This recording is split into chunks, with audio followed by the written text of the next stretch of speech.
El invierno en Hokkaido siempre había sido cruel. Vientos que cortaban como cuchillas, montañas silenciosas cubiertas de nieve y un cielo tan gris que parecía no haber amanecido en semanas. Pero en diciembre de 1915, algo en el aire era distinto. No solo era frío, era pesado, como si la montaña estuviera conteniendo la respiración.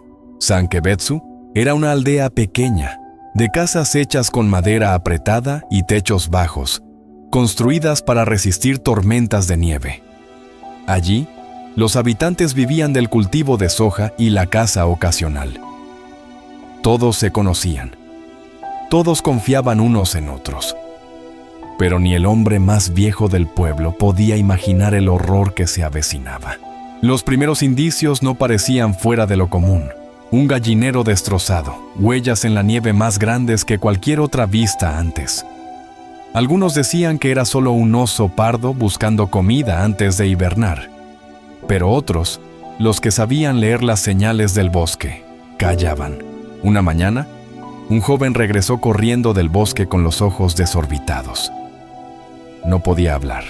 Solo señalaba hacia los árboles y murmuraba algo entrecortado. ¿Está de pie? Más alto que un hombre. Los ojos.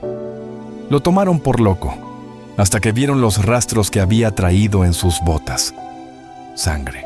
Días después, una mujer desapareció. Fue a buscar leña y no volvió.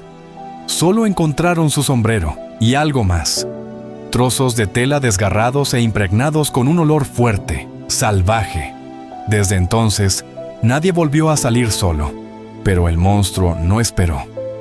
Bajó de la montaña en la noche, cruzó el río congelado y se acercó a las casas como un espectro.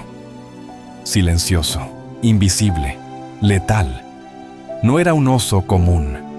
Algunos comenzaron a llamarlo por un nombre antiguo, Kesagake, el que arranca cabezas.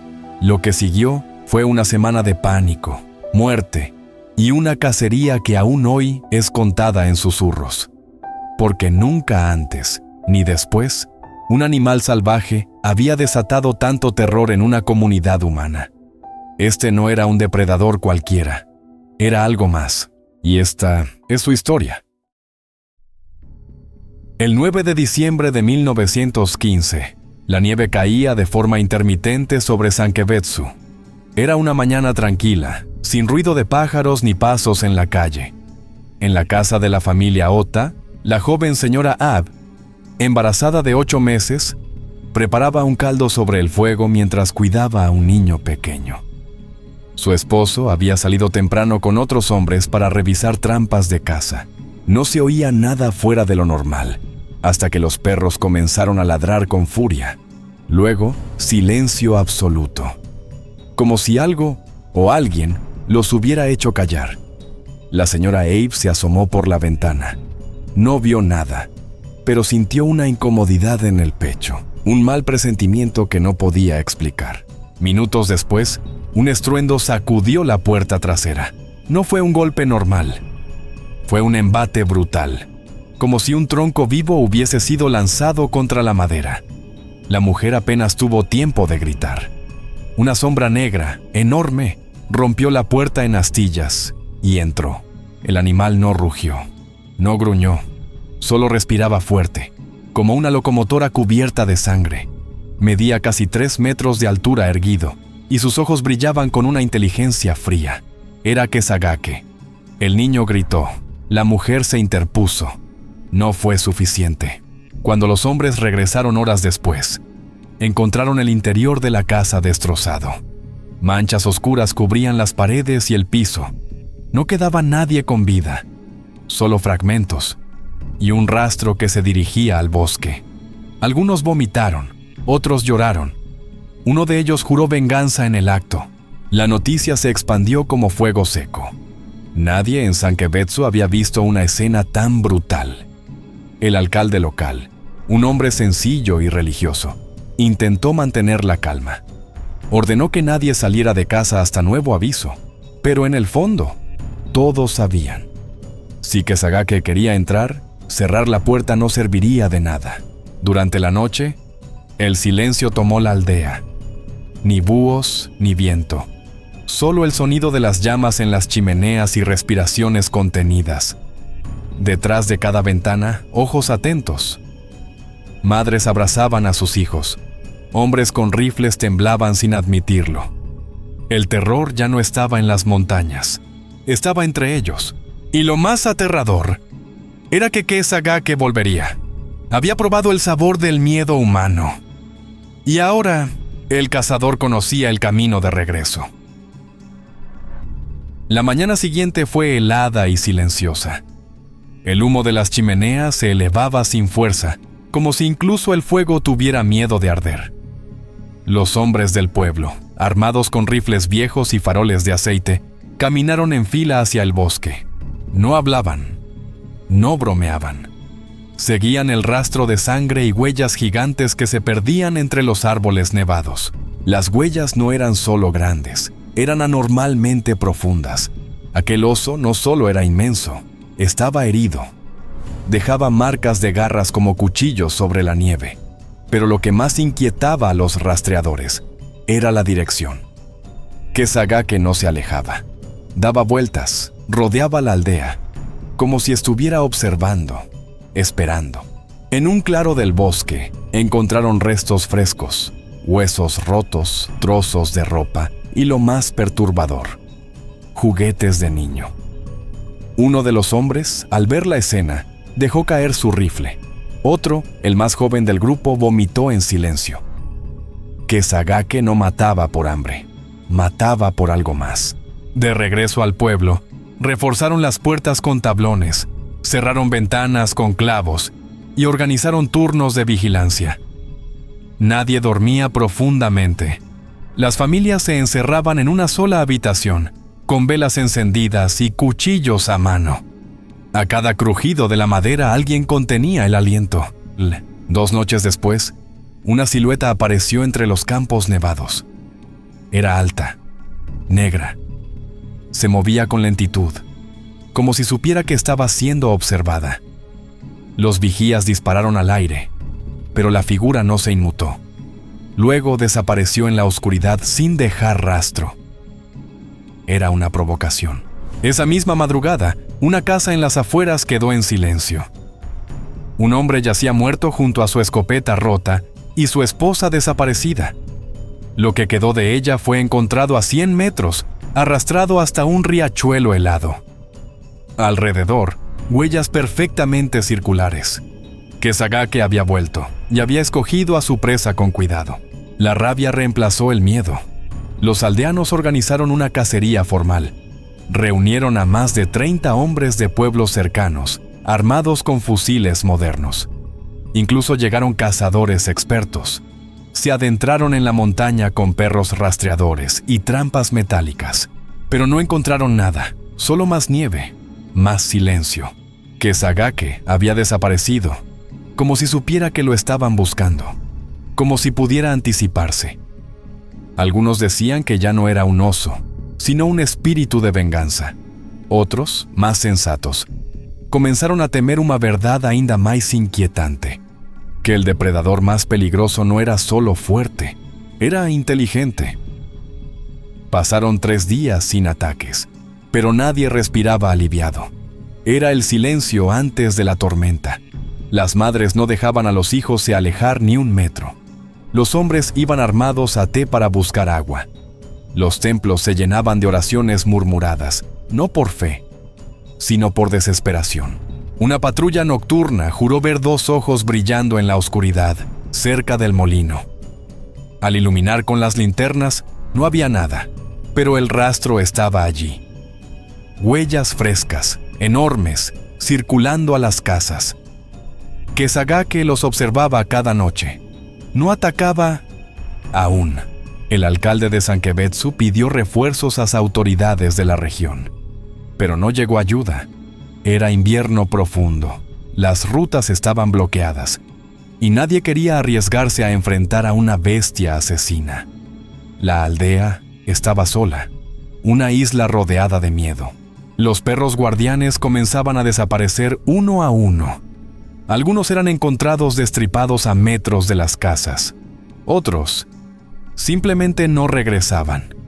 Sin perros, sin ayuda externa y sin un plan, el pueblo comenzó a quebrarse desde dentro. En la noche del 13 de diciembre, un grupo de vecinos escuchó un golpe seco, seguido de gritos. Corrieron hacia la casa de la familia Milloque. La puerta estaba abierta, oscilando con el viento. Dentro, un niño sollozaba bajo una mesa. El resto de la familia había sido arrastrado hacia el bosque. Esta vez, la sangre se extendía como un camino. Como si Kesagake hubiera querido dejar un mensaje. Como si ya no cazara por instinto, sino por placer. Los rastros terminaban en un barranco profundo. Y allí, en la nieve fresca, un símbolo grotesco, una huella solitaria. En medio, como una firma, los aldeanos exigieron evacuar, abandonar Sankebetsu. Algunos comenzaron a empacar, otros simplemente desaparecieron en la noche, sin dejar rastro. El miedo había quebrado el alma del pueblo. Kesagake no era solo un oso, era el fin de la razón, el colapso de la lógica, el monstruo que destruye desde dentro. Los que se quedaron sabían que solo había dos opciones: matar a Kesagake o morir. Pero nadie lo decía en voz alta, porque todos entendían que enfrentarse a él no era solo una cuestión de valentía, era mirar de frente a la muerte misma. Después del último ataque, los hombres del pueblo decidieron que no podían esperar más. Si el oso los estaba cazando, ellos debían darle la vuelta al juego. Reunieron lo que quedaba de dinamita de antiguas obras mineras, reforzaron rifles y prepararon una trampa. El plan era simple: usar un cadáver como cebo, atraer al depredador y abatirlo desde posiciones ocultas. La idea dividió al pueblo. Algunos lo consideraban una blasfemia, otros una necesidad brutal. Al final, el miedo venció a la moral. Utilizaron los restos de una de las víctimas recuperadas cerca del barranco. Fue colocado en un claro del bosque, a la vista, rodeado de nieve fresca para detectar cualquier movimiento. Los hombres se escondieron entre los árboles con fusiles y faroles apagados. La noche era gélida, inmóvil. Cada crujido del hielo hacía temblar los dedos en el gatillo. Se suponía que Kesagake vendría, que el olor lo llamaría, que lo atraparían. Pero pasaron horas, y nada. Justo antes del amanecer, uno de los hombres sintió algo detrás de él. Se giró, pero ya era tarde. Un rugido gutural desgarró el bosque. Un disparo sonó, luego otro, gritos, el caos. Kesagake no fue hacia el cebo. Había rodeado la trampa. Los había cazado a ellos. Cuando todo terminó, 3 hombres estaban heridos. Uno, muerto. El resto huyó despavorido, dejando atrás rifles y linternas. El oso no los había emboscado por instinto. Lo había hecho con cálculo, como si entendiera el propósito humano, como si les estuviera demostrando quién mandaba allí. Al amanecer, los aldeanos encontraron el cadáver del compañero caído, cubierto de nieve y parcialmente devorado. La trampa no solo había fallado, se había vuelto contra ellos. Ahora sabían que no podían enfrentarlo como a un animal común. Kesagake pensaba, esperaba, elegía el momento. Las últimas esperanzas comenzaron a desmoronarse. Incluso los más valientes se mostraban temblorosos. Ya no se hablaba de caza, sino de huida. Pero había un hombre que aún no había actuado. Un anciano que había enfrentado bestias antes. Un cazador retirado que vivía aislado en las montañas. Su nombre era Yamamoto Heikichi. Y cuando oyó lo que estaba pasando en Sankebetsu, no dudó. Tomó su rifle, su viejo abrigo de invierno, y bajó la montaña. No por venganza, no por fama, sino porque sabía que un monstruo así no debía quedar vivo. Yamamoto Heikichi no era un hombre cualquiera. Había sido cazador durante décadas, enfrentando osos de Hokkaido en tiempos en que la pólvora era escasa y el miedo abundante. Decían que podía leer el bosque como si fuera un libro abierto, y que había matado a más de 50 osos en su juventud. Cuando llegó a Sankebetsu, no pidió detalles. Solo preguntó, ¿dónde lo vieron por última vez? Examinó las huellas, el terreno, el viento. Sabía que Kesagake no era un oso común. Se movía como un espectro, atacaba desde los flancos, usaba la noche. «Esto no es caza, es guerra», dijo con voz baja. Armó su viejo fusil de caza con balas de alto calibre, limpió su cuchillo y se internó solo en la montaña, al amanecer. Pasaron 2 días sin noticias. Algunos creyeron que había muerto, otros decían que el oso lo había evitado por instinto. Pero en la tarde del tercer día, los disparos rompieron el silencio. Ecos secos, precisos. Luego, un rugido tan grave que hizo vibrar las ventanas del pueblo. Había comenzado. Heikichi había rastreado a Kesagake hasta un valle cubierto de nieve espesa. Allí, entre ramas caídas y hielo suelto, lo encontró. El oso lo vio primero. Se alzó sobre sus patas traseras, monstruoso, más alto que cualquier hombre. Pero Heikichi no tembló. Apuntó directo al pecho y disparó. El primer disparo lo hirió. El segundo lo enfureció. Kesagake cargó con furia, rompiendo árboles como si fueran ramas secas. Heikichi esperó el momento exacto. Cuando el oso estuvo a solo 5 metros, disparó una tercera vez, directo entre los ojos. El monstruo cayó, pero aún respiraba. Con la calma de quien conoce la muerte de cerca, Heikichi se acercó lentamente. El oso intentó levantarse, pero su cuerpo ya no respondía. El cazador alzó su cuchillo y, en un último gesto de respeto y decisión, lo hundió en el corazón del animal. Kesagake soltó un último suspiro y murió. Heikichi volvió al pueblo al anochecer, cubierto de sangre y nieve. No habló mucho, solo dijo, terminó. Los aldeanos lloraron, no por el oso, sino pelo fin do pesadelo. Pela primeira noite de sono en semanas, pelo medo que se disolvía no gelo. Kesagake ya no volvería. El cadáver del oso fue examinado. Pesaba más de 340 kilos y medía casi 2,70 metros de altura. Dentro de su estómago encontraron restos humanos. No era una leyenda, era real. Y durante 7 días, Sankebetsu había vivido bajo el reinado de un verdadero monstruo. El invierno de 1915 quedó grabado en la memoria de Hokkaido como una cicatriz que nunca sanó. Sankebetsu no volvió a ser la misma aldea. Muchas familias se marcharon, otras jamás se recuperaron. Y aunque el cadáver de Kesagake fue exhibido como trofeo, nadie en el pueblo se sintió realmente victorioso. Los niños que sobrevivieron crecieron con pesadillas. Los ancianos, con silencio. Y el bosque, con respeto. Porque todos comprendieron que aquel oso no fue solo una criatura salvaje, sino un recordatorio brutal de nuestra fragilidad ante la naturaleza. Yamamoto Heikichi nunca buscó fama. Rechazó entrevistas, recompensas y reconocimientos. Regresó a su cabaña en las montañas y vivió el resto de sus días en soledad. Se dice que jamás volvió a cazar, que nunca mencionó el nombre del oso. Como si asesinar al monstruo también hubiese quebrado algo dentro de él. Décadas más tarde, historiadores y periodistas visitaron Sankebetsu para reconstruir los hechos. Algunos dudaron de los detalles, otros los exageraron. Pero lo que nunca se desvaneció fue el miedo en los ojos de quienes vivieron aquellos días. Un miedo que no puede escribirse, solo sentirse. El lugar donde ocurrió la masacre volvió a ser bosque. Las casas de la familia Ota y de los Miyoke desaparecieron bajo la vegetación. Pero algunos excursionistas afirman sentir algo extraño al pasar por allí.